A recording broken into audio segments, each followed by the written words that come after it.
నాకు పెళ్ళై 3 ఏళ్ళు అవుతుంది. 3 ఏళ్ళ నుంచి పిల్లలు లేరని నన్ను రాసి రంపాన పెడుతుంది. ఎదురు చూడంగా కడుపాయి 8 నెలలకే ఆయనతో కడుపుపోయింది.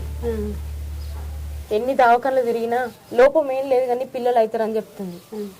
ఇక మా అత్తమ్మ కోపిక లేక నీకు పిల్లలు గారు ఏం గారని ఊరంతా నన్ను గొడ్రాలని పేరు చేసింది.